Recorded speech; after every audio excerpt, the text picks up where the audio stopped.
I'm a senator, I don't think that gets them to really know who I am. So face-to-face contact is the best way to, I think, get your voice out and tell them, ask them questions and what, as students, what do you want us to do in the, as senators, and yeah. I mean, once again, I personally would love to see more student involvement at PSU. I mean, I would love it tremendously. I think we can all develop, some sort of system to get more students involved.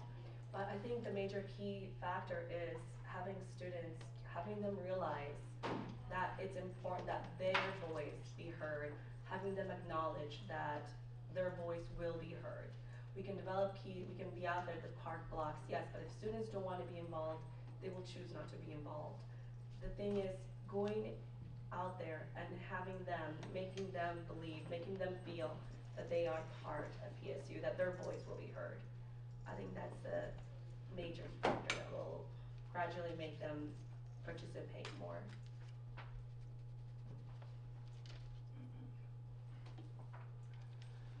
Let's see, when it comes to student participation, I completely agree with Armenia. Students have to feel like their voice matters, and it does make change in order for them to even want to be involved in the first place.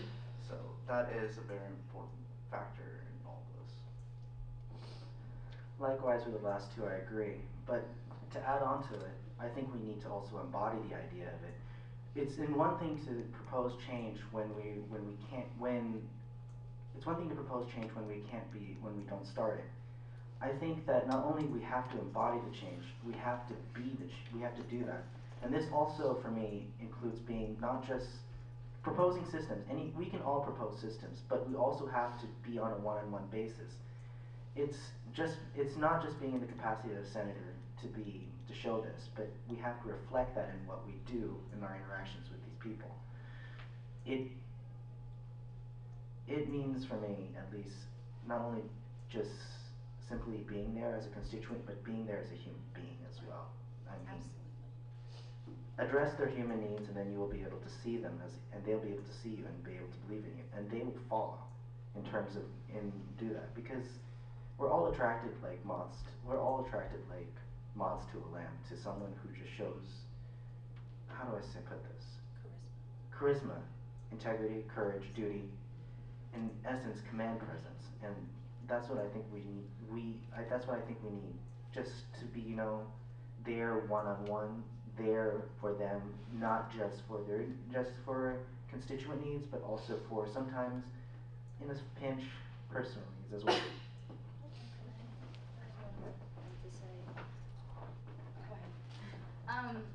PSU being such a large university, you have a diverse group of people, and I think that at times we forget that their needs are, what do I say? That there are different, that you have to get to know those people in order to understand where their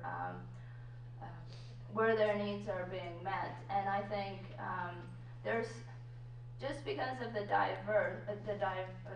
so much of the diversity within the school, I don't think that a lot of the students understand where they should go to get their needs met. And I think as senators, I think if we go out and just get to know them and hear what they have to say, I think that that way they get more involved in PSU and what it offers, and there's a lot that PSU can offer the students.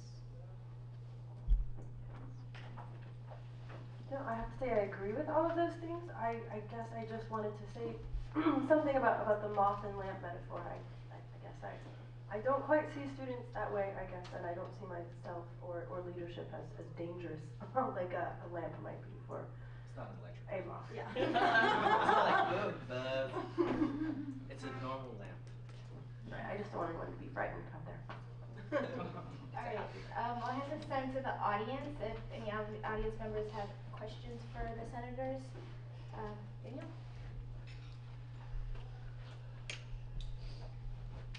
For those who may not know, my name is Daniel Lyons. I am the current president pro tempore of the Student Senate, and this will be my last term, so that's why I'm not running for re-election, because I am term limited. My question is a bit of a more technical nature, and it has to deal not just with the constituency part. It is important, so I'm not belittling it, but there are things that student senators have to do that is just as important, and that has to deal with the day-to-day, term-by-term running of ASPSU.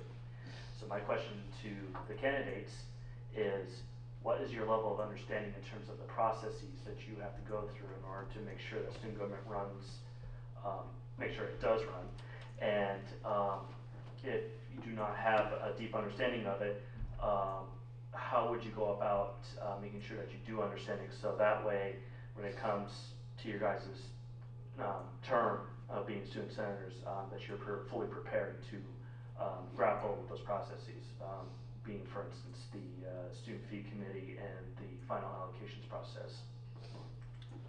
Well, everything from knowing parliamentary procedure to Senate meetings to knowing just the Senate bylaws is a necessity towards helping us fully commit to the students and to bring out what the student really needs.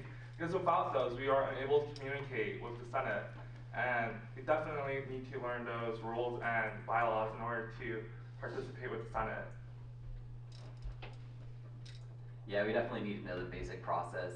It's just a matter of being out there, being involved. I interned with ASPSU last term, got to know a lot of the people in there, got to know the way it operates to a lesser extent.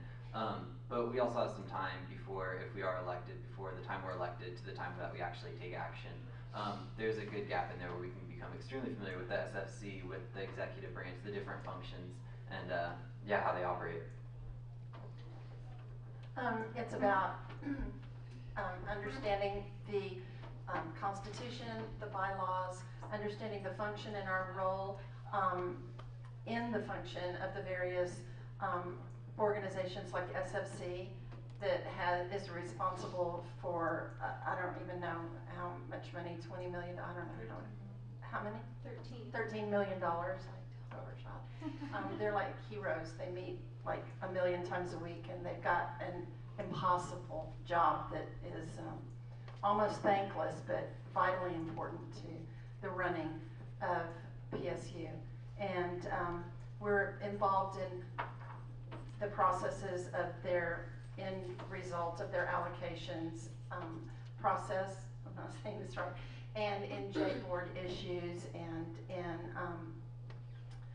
student fee budget, and then there's Senate budget, end of term budget allocating, and we're in charge of doing those allocations for the next year as a legacy to the next senatorial group, whoever that will be. It may or may not be any of us. And we're also responsible for not only representing our constituents, and hopefully we're going to be getting back into doing campaigns and doing an across-the-board outreach. I don't think that our jobs as senators is ever at any point unofficial. We're always modeling, and we're always doing outreach wherever we are, but also another covert but very important role as senators that we'll be doing, other than doing our office hours and attending our meetings either in person or by proxy, is developing leadership. It's not only modeling and developing within ourselves and attending all university meetings to represent the students, as well as to understand and develop our own leadership skills, but it's developing leaderships amongst our cohort and bringing in other students who are outside of the fray that might be interested in getting involved in student leadership. So it's a holistic process. Yeah, I'm really glad you asked that question too, because I think outreach is half of it, but I think the other half of it is right. It's the Constitution and making sure we're following the rules, you know. I am pretty new to the Constitution, but I do think it is a pretty big deal, and I think, what do I think? I think that it's really critical that we interpret it in a very careful way to make sure that we are keeping with the spirit of fairness, and that any changes we make to the Constitution